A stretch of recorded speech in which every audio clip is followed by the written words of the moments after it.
Thank you for joining and welcome to another episode with Azim Sahir, a human capital specialist who has designed this podcast to inspire people to live meaningful lives and to pursue their passion. This is Season 8. In this podcast, Azim gives a laid-back look at the important aspects of life and business through the lens of emotional intelligence. You will learn how emotional intelligence can influence your success in both personal and professional life. You will hear key life lessons and tips from prominent personalities, business leaders, entrepreneurs, EI practitioners, and executive coaches from all over the world. You can also watch the video version of this podcast on his YouTube channel. So sit back, relax with a cup of coffee, and let's get to the show. AI Cafe with Azim.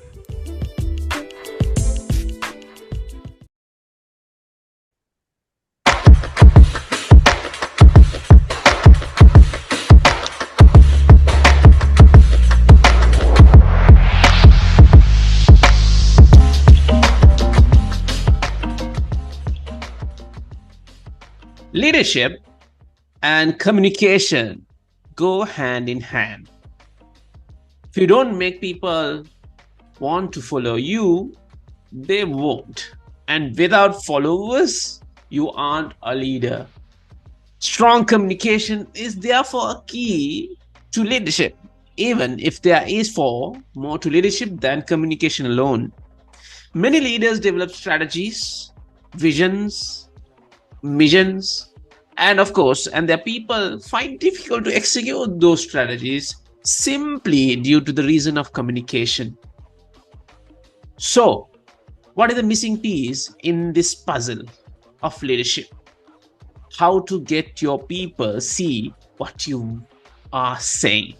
A very warm welcome to the show, and this is Season 8 of EI Cafe with Azim, and I'm your host, Azim Sahir, a human capital specialist, a Lego Serious Play facilitator, ICF certified coach, an emotional intelligence, and a culture tech practitioner. Here we are again for another interesting topic, a 30 minutes of valuable learning.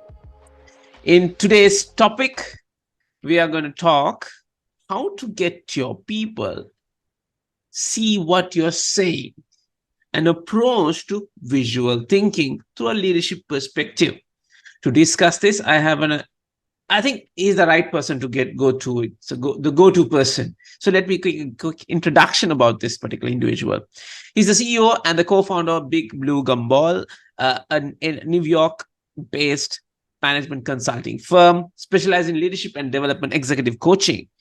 He is a member of Marshall Goldsmith MG100 Coaches, a 3-time award-winning professor of leadership at NYU, a lecturer on leadership at Columbia University, a TEDx speaker. I think it's a highly recommended to have that TEDx. I'll share the link as well. And the author of groundbreaking book of visual leadership. He's a pioneer thought leader in the field of visual leadership and visual coaching. He was one of the 8 global finalists for the 2021 Thinkers 50 Distinguished Achievement Award in Leadership, and listed by the Thinkers 360 as one of the top 50 global thought leaders and influencers in the field of management and design thinking, and ranked 44th on the Leadership Power List 200. So I'm bringing a powerhouse here, ladies and gentlemen. Please welcome Todd Cherches, executive coach, management leadership consultant, and CEO and co-founder of Big Blue Gumball. Thank you.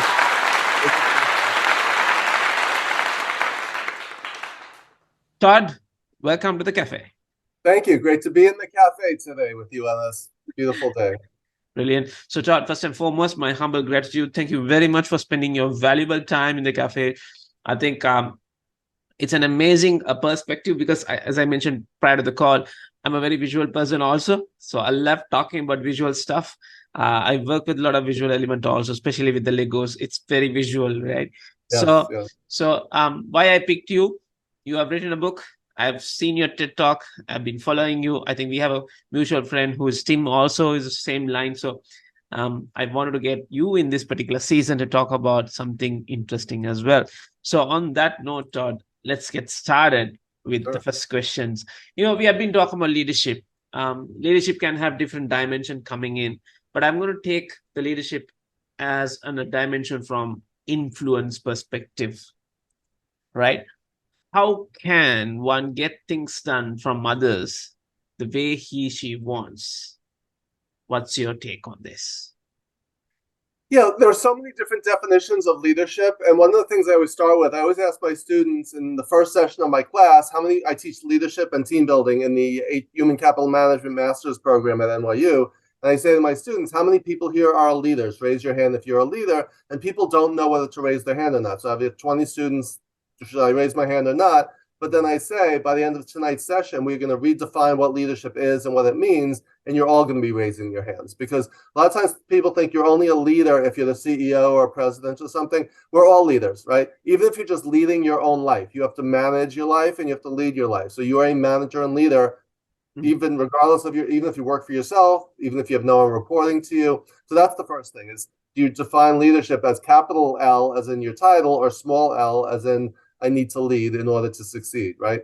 So what does leadership mean? As you said, it's about having followers, right? There's a saying that a leader without followers is someone who's just out for a walk, right? You think you're leading everyone and you look back and there's no one behind you, right? So you may not be leading. Leading is about influence, right? It's about getting things done through and with other people. And we'll talk more about what visual leadership means, but that's what leadership is about to me. It's about change. It's about having a vision, a picture in your head of a better future, and then making that future a reality.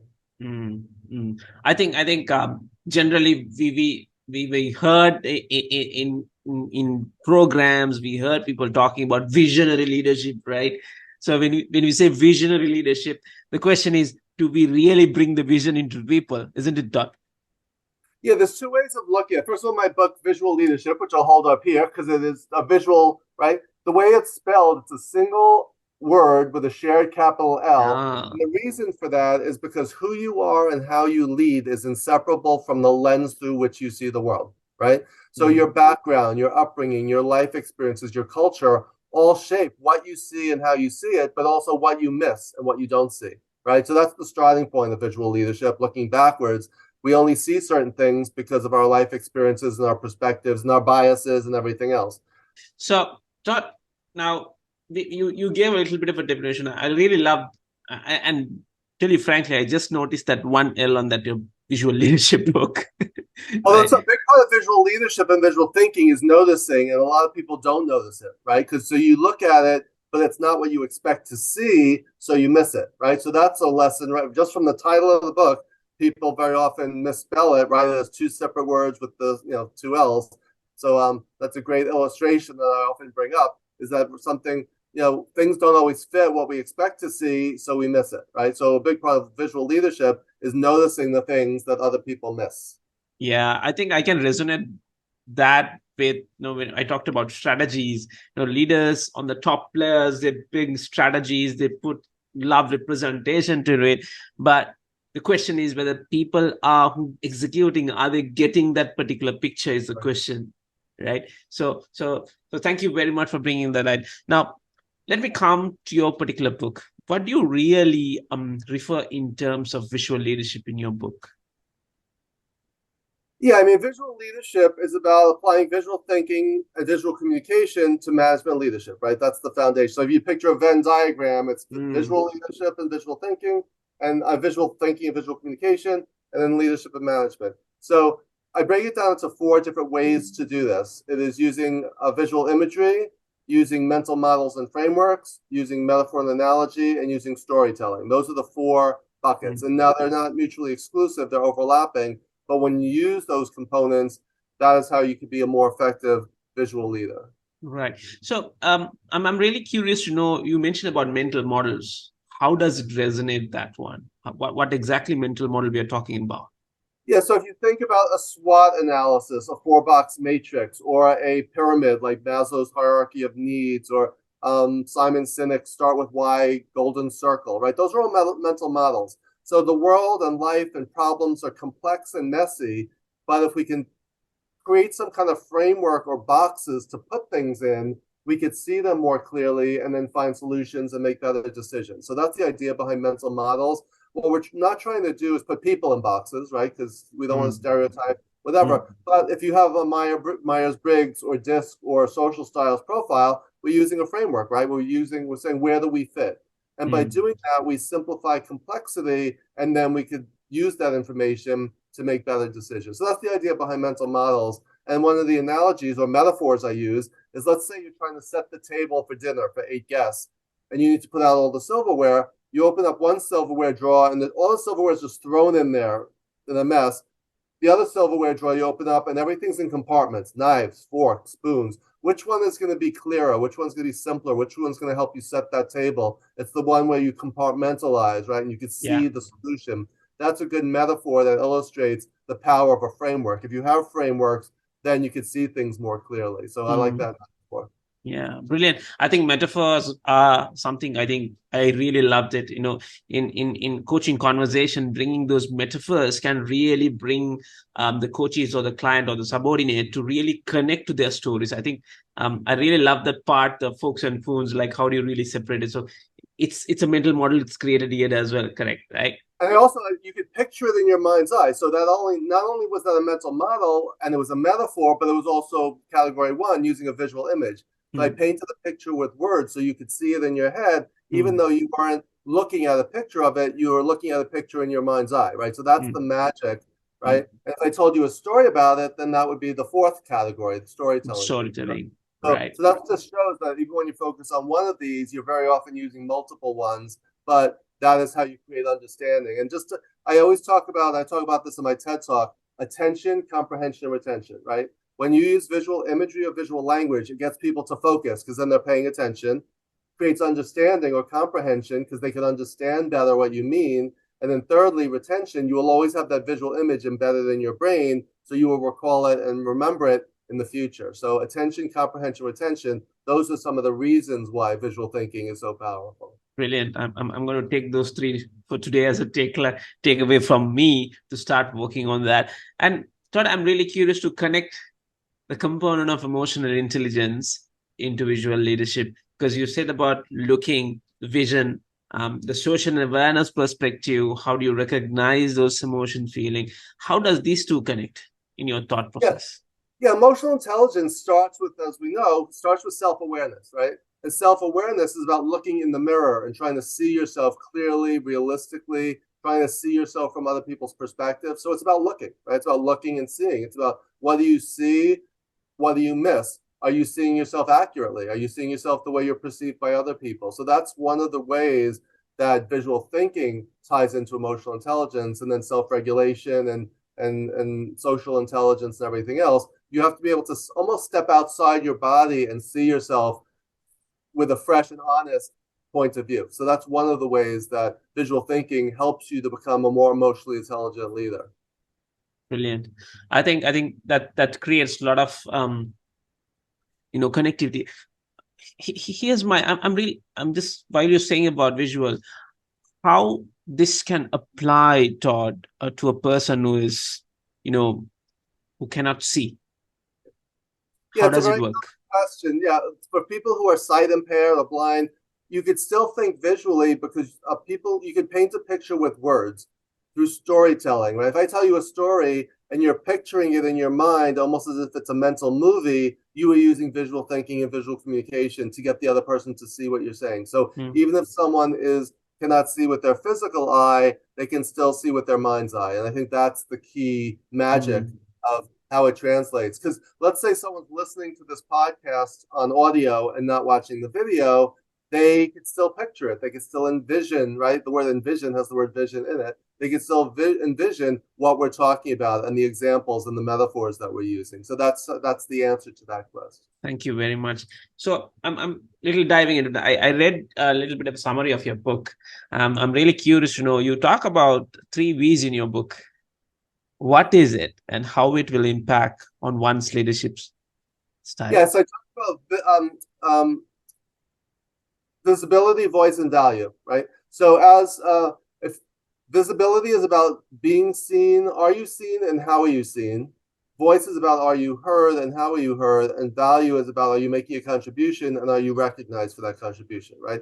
So if you're on a Zoom call, if you're in a meeting, if your camera's off, if you don't speak, if you don't put anything in the chat box, then you get like a 0 in those 3 categories, right? We don't see you, we don't hear you, and you didn't add anything, right? But if you want to check those 3 boxes, if you want to be seen, be heard, and add to the conversation, you need to put your camera on, you need to speak up, you need to type in the chat box. Because a lot of times, the people who get promoted, the people who have influence, the people who are leaders have visibility, voice, and value. So that's one of the things to think about. If you're in a class, does the professor know who you are? Are you contributing to the discussion? Are you sitting way in the back, not saying anything? So, or are you sitting up front, and are you known to your peers and to your professors? Or at work in a meeting, do you have visibility, voice, and value? So that's something to think about. Because when people say, why was I passed over for that promotion? Or why does no one ever listen to me? Maybe you need to leverage the power of visual thinking and visual communication to be seen, to be heard, and to get your point across so that you're making a contribution. Brilliant. Thank you very much for sharing.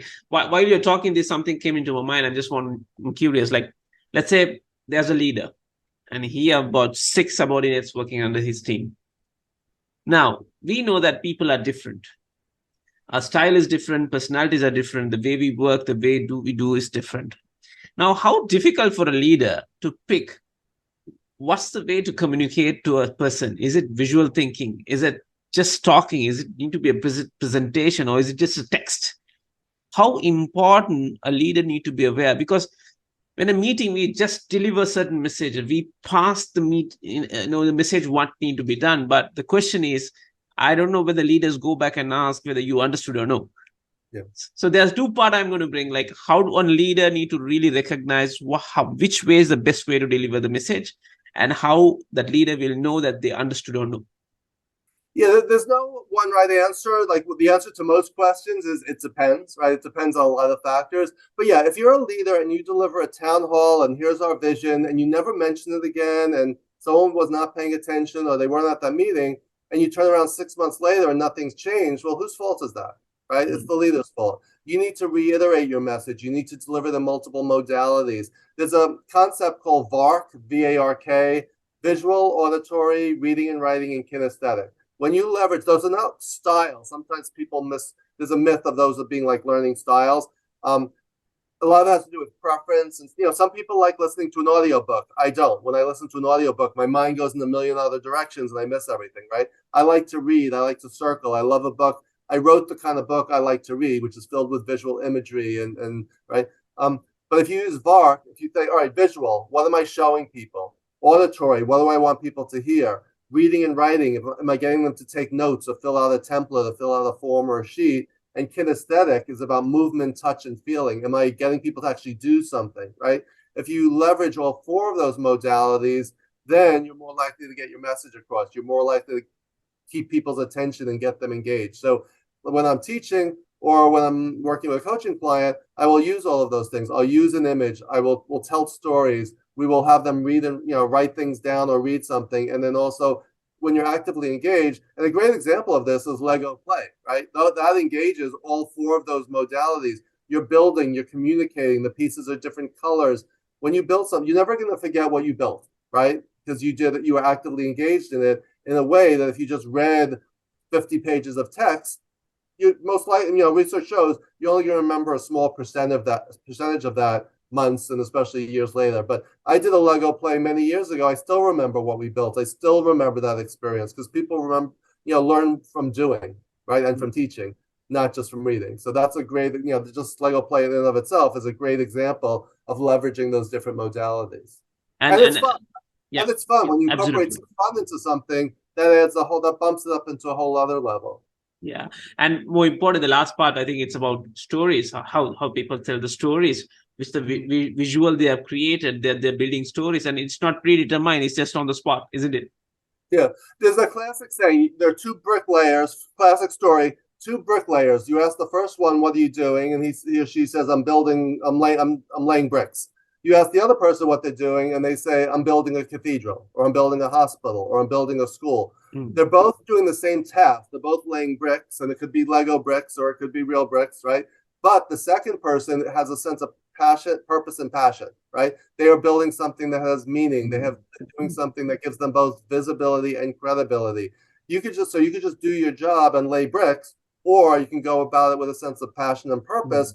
where there's meaning and significance and value to what you're doing. So I think that's the key thing that leaders need to do. No matter what job people have, you never want to make people feel like they're just laying bricks with no sense of passion and purpose behind it.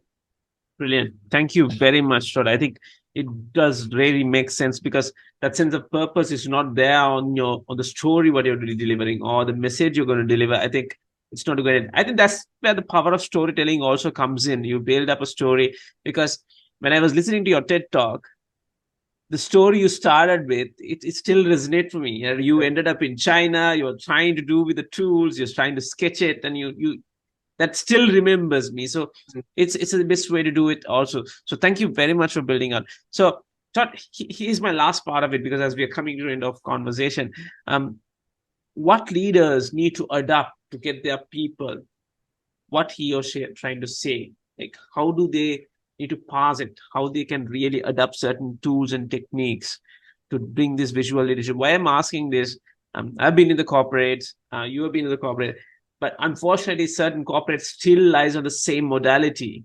Getting into a meeting room, getting into a retreat, start talking, we see presentation, we see a lot of text involved.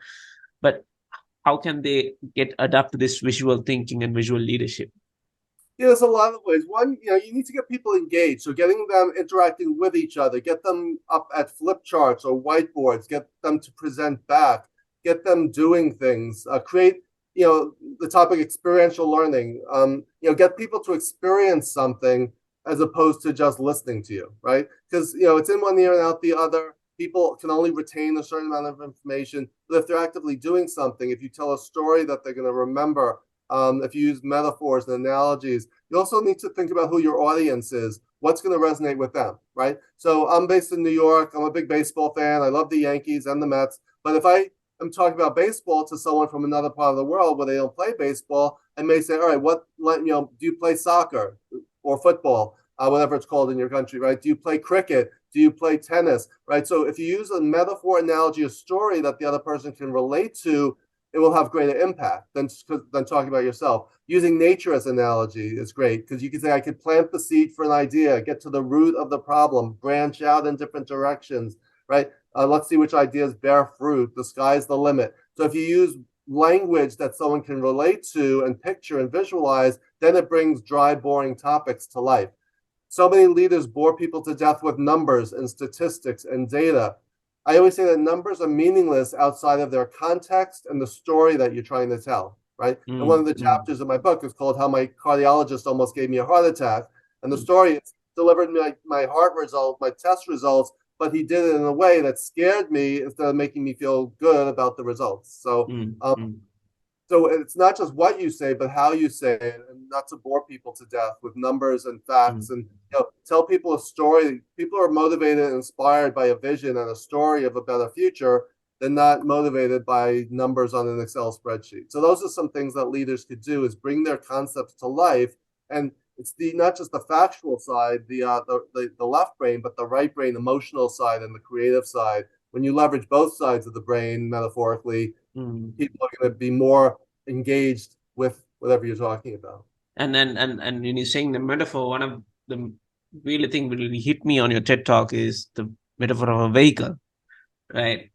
You have the rear mirror to see the past and reflect on it, and you have the dashboard to stay in present, to monitor your the speed, which speed you're going, what's the rate you're going. So the dashboard gets the present, and the whole the wide screen or the windscreen to talk about the journey, right? I think that's an amazing metaphor you put across. So I think we are talking in an era where artificial intelligence, and we're talking about digitalization, automation. It's more visual in bringing things, I think, will have a bigger impact for the future, isn't it?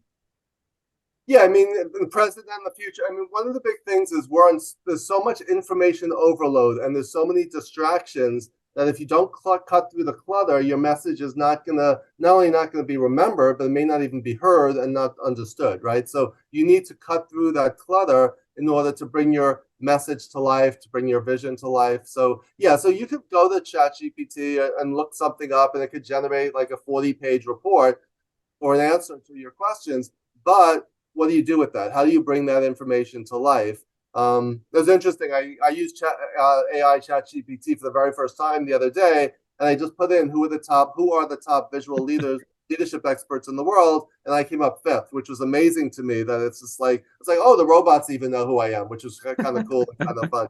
So but yeah, so AI is great, but we're still dealing with humans, right? And humans are emotional, and humans are drawn to visuals, and humans are drawn to metaphors and stories. So you can deliver all the facts in the world, and that's what AI does great. But how do you bring that to life? I think that's a very human thing, right? Because as humans, we are wired for visuals, we are wired for stories, and that goes all the way back to caveman times, right? Think about cave drawings, right? Think about the alphabet. It evolved from pictograms, right? Pictures evolved into the letters of the alphabet. And infographics.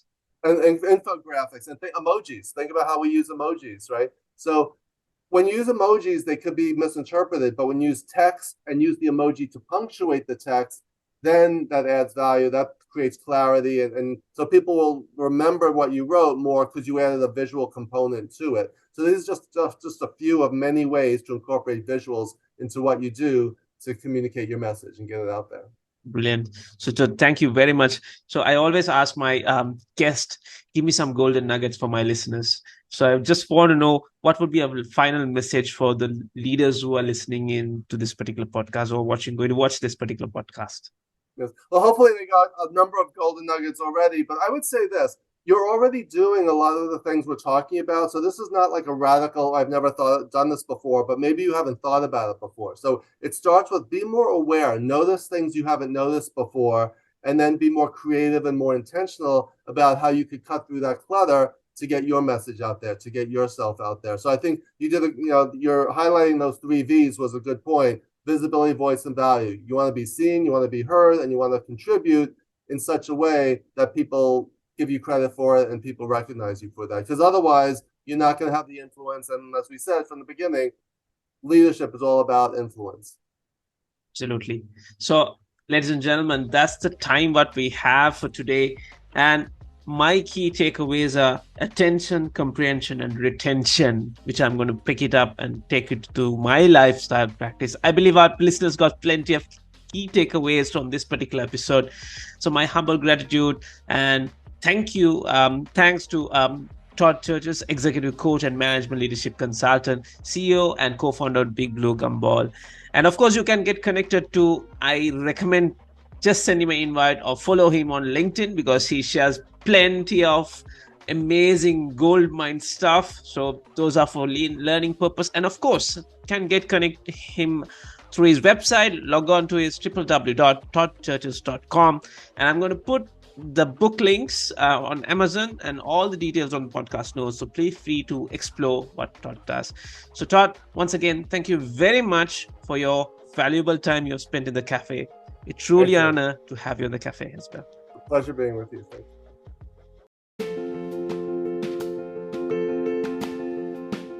Thank you for tuning in to this podcast of EI Cafe with Azim. We sure do hope you enjoyed it, and if you have any questions, please do reach out. If you haven't done so already, make sure you subscribe to the show that is available on all major podcast platforms so you're notified when a new episode is posted. Please rate, review, and leave a comment and share it with your friends. Thank you so much for listening, and we hope you're leaving with some great insights that can help you in your daily life. Follow Azim on social media and do write to us on topics and experts you'd like to hear from, and we will try to get them on board. Goodbye for now, until we meet again on another episode of EI Cafe with Azim.